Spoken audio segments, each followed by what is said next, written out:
और कांग्रेस में मचे घमासान पर सतीश पूनिया का निशाना। यह पुरानी बीमारी है जो 2018 से चली आ रही है। पद की महत्वाकांक्षा के कारण कांग्रेस में बिखराव हुआ है। अपने फेस सेविंग के लिए बीजेपी का इस्तेमाल करते हैं। कांग्रेस के कलह में जनता को नुकसान हो रहा है। अस्थिरता का खामियाजा आवाम को भुगतना पड़ता है।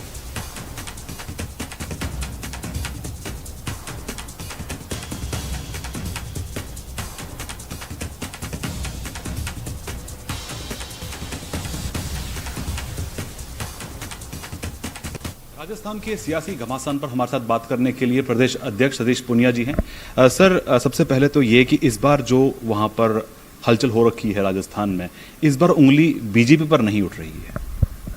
नहीं, पहले भी कारण कांग्रेस खुद ही थी और आज भी वही है। फर्क इतना ही है कि पिछली बार उनको हम पर इल्जाम लगाने का अवसर लगा। परिस्थितियों में बहुत ज्यादा फर्क नहीं है। पिछली बार सचिन पायलट और उनके लोग अलग हुए थे। दूसरा पक्ष को 50 दिन बाड़े में बंद रहे, ये भी 50 दिन अलग रहे, लेकिन इल्जाम हम पर लगा, जबकि बीजेपी का कोई दूर दूर तक वास्ता नहीं था, क्योंकि वो पीसीसी के चीफ थे, डिप्टी चीफ मिनिस्टर थे, उन्होंने ही बर्खास्त किया, उन्हीं के खिलाफ राजद्रोह का मुकदमा लगा। आज भी जो घटनाक्रम हुआ, अभी जो हुआ, उसमें उन्हीं के लोग थे। और इसलिए मुझे लगता है कि ये तो उनकी पुरानी बीमारी है जो 2018 से चली आ रही है। मुख्यमंत्री पद की महत्वाकांक्षा के कारण ये कांग्रेस का बिखराव था। बीजेपी को तो केवल अपनी फेस सेविंग के लिए वो इस्तेमाल करते रहे कि इसमें बीजेपी का कहीं न कहीं हाथ है। तो वहीं जो ये इस तरह जो वो अभी जो खींचतान बनी हुई है अशोक गहलोत सचिन पायलट कैंप्स के बीच में, तो इस आपदा में आपको अवसर दिखता है, बीजेपी का अवसर दिखता है?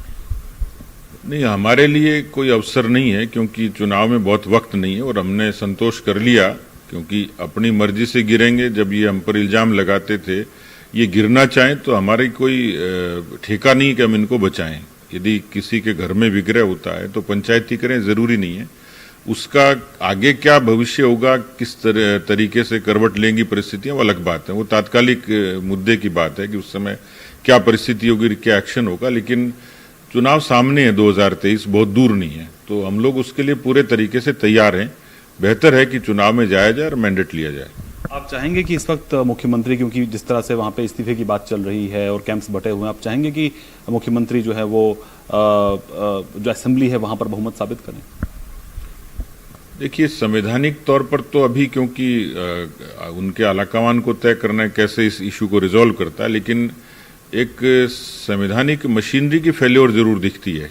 देखिए आप किस तरीके से, या तो इस्तीफे पाखंड है, उसके पीछे कोई न कोई कॉन्स्पिरेसी है, और यदि हकीकत है तो कोई मंत्री अपने ऑफिस को कैसे एंटरटेन कर सकता है। तो कहीं न कहीं प्रदेश में इतने सारे मुद्दे हैं, लंपी जैसी महामारी है, वहाँ कानून व्यवस्था बिल्कुल खराब हो गई, अपराध हैं, भ्रष्टाचार है।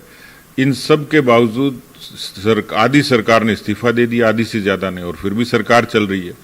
तो एक ने कोई न कोई इस तरीके का कॉन्स्टिट्यूशनल मशीनरी की फेल्योर जरूर दिखती है। तो मुझे लगता है कि अभी थोड़ा इंतजार करना ही ज्यादा वाजिब रहेगा, क्योंकि ऐसी परिस्थितियां अक्सर होती हैं। कांग्रेस को तय करना है कि इसका समाधान क्या निकाले, लेकिन हमारी जो फिक्र थी वो बराबर थी कि पिछले 4 साल से ये जो अंतरकलह इनकी हुई, इससे राजस्थान की जनता को नुकसान हुआ, राजस्थान की गवर्नेंस पर असर पड़ा।